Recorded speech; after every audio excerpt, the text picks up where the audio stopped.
Bonjour les amis, j'espère que vous allez bien. Les amis, ici encore le général Alligator et comme vous le savez, c'est tout un plaisir d'être ici avec vous. Si c'est la toute première fois que vous tombez sur une de mes vidéos, essayez de rentrer dans le compte, abonnez-vous, cliquez sur la cloche de notification pour ne rien rater sur cette chaîne. Et je vous rappelle que le nom de la chaîne, c'est Général Alligator.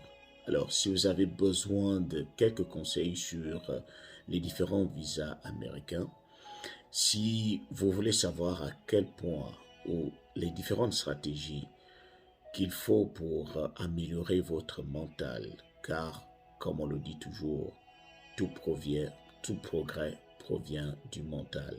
La façon dont vous réfléchissez pourra vous permettre de vous en sortir dans la vie. Alors, aujourd'hui, nous allons aborder l'épisode 15 de mon histoire.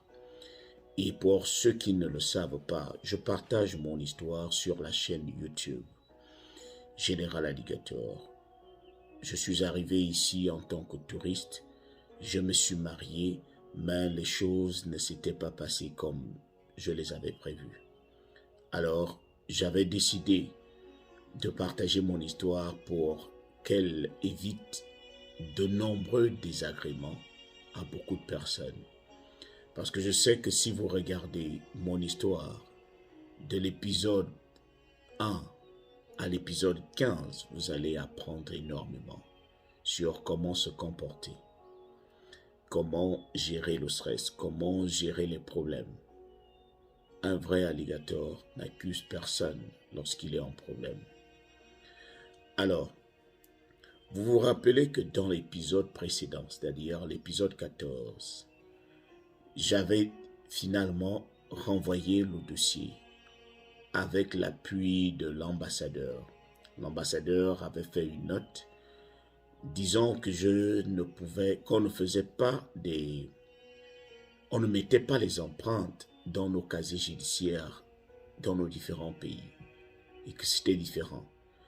Et l'ambassadeur leur avait donné la possibilité de l'appeler au cas où ils auraient des questions, des préoccupations, des zones d'ombre sur la façon dont fonctionne la loi au Gabon. Alors, étant donné qu'on avait renvoyé le dossier à l'immigration, j'attendais maintenant la réponse. Un mois passé. Le deuxième mois est passé. Le troisième mois est passé. Et généralement, ou d'habitude, ils envoyaient des messages ou des informations 3 mois, après chaque 3 mois. Mais cette fois-là, ça avait dépassé 3 mois. Et je commençais à être un peu inquiet. Je me disais, est-ce que c'est parce que c'est négatif qu'ils ne répondent plus à temps ou que ça a marché, mais ils veulent seulement m'avertir pour l'interview. Et 4 mois, 5 mois, j'avais déjà commencé à oublier. Je commençais déjà à penser à beaucoup de choses, c'est-à-dire au cas où je repartirais chez moi, quelle serait mon activité au pays? Qu'est-ce que je vais faire exactement? Et comment m'y prendre? Je me disais, bon, si le dossier était annulé et que je continuais à vivre sans papier, ça allait être difficile pour moi et je n'allais pas accepter cette situation.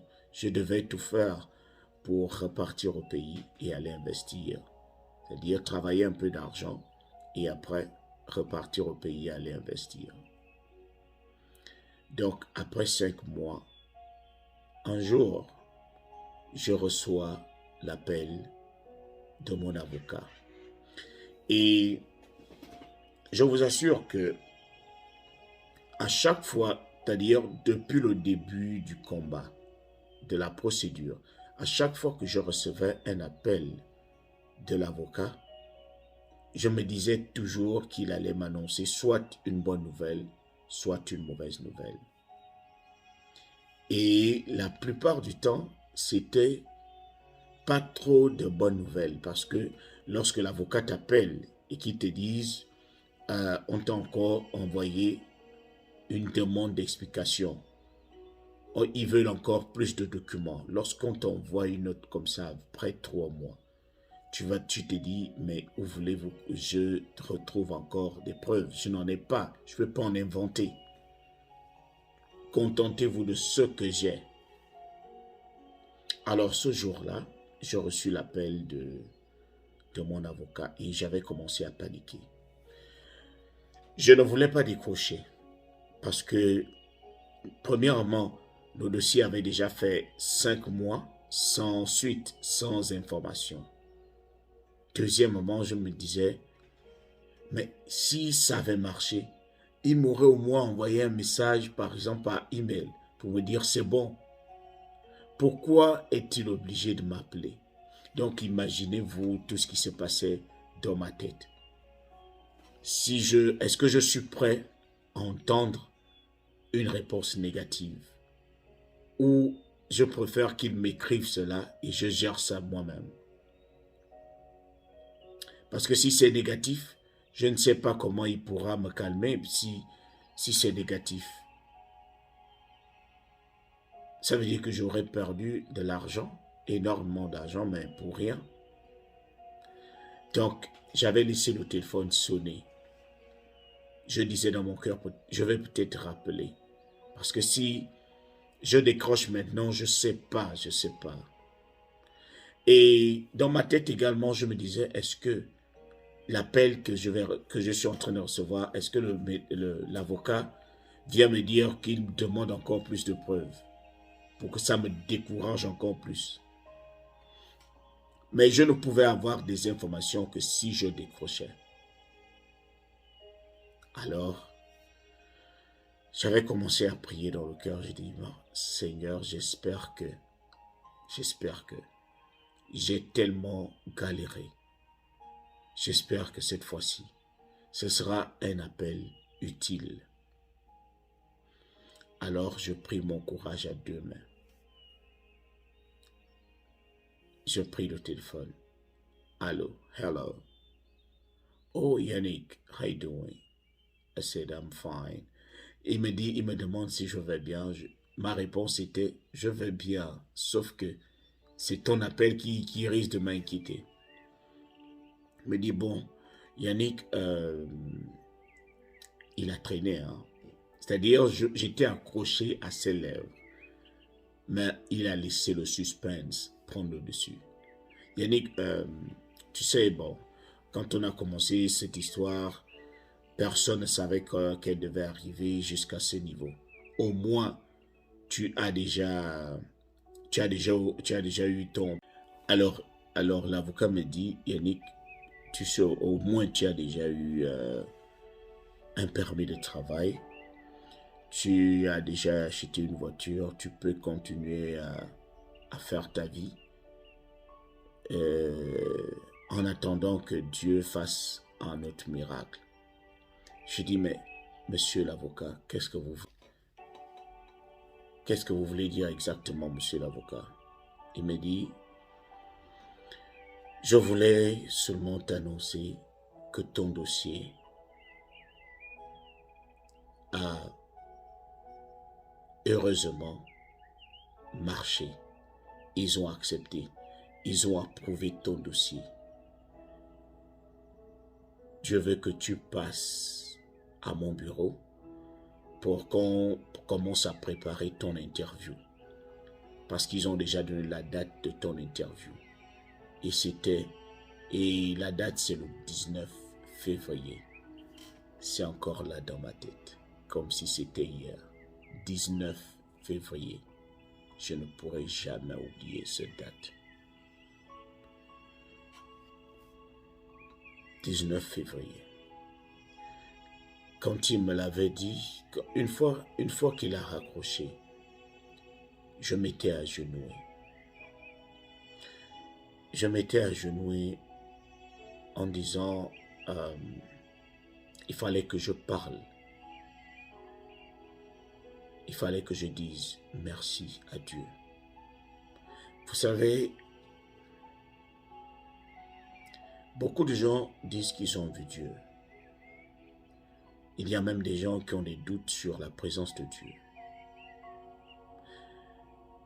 Peu importe votre foi, peu importe votre croyance, peu importe sans quoi vous croyez, peu importe ce que vous pensez, mais je suis sûr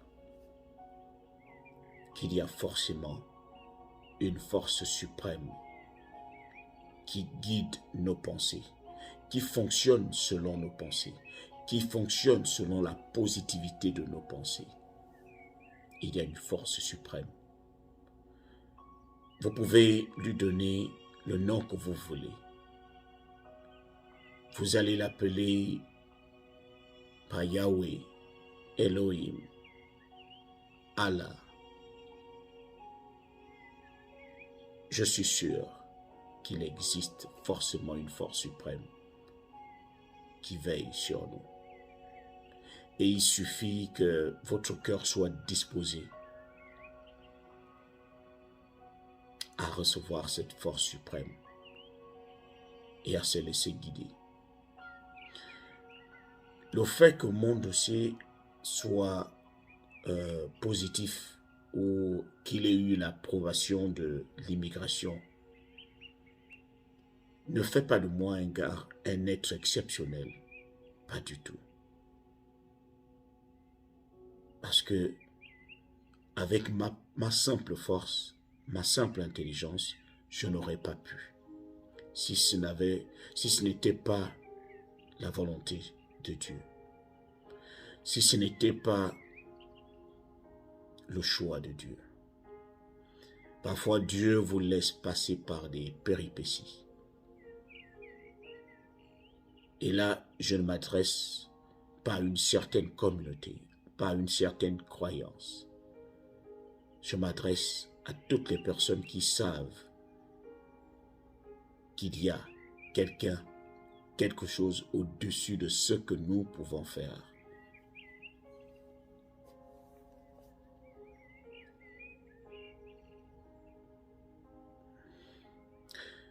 Ça avait été difficile. J'avais traversé un long désert. Mais un seul coup de fil a pu essuyer toutes mes larmes. Vous savez, dans la vie, parfois les gens peuvent ne pas voir vos larmes, mais vous pleurez. C'est parce que vous êtes sûrement fort que ça ne sort pas.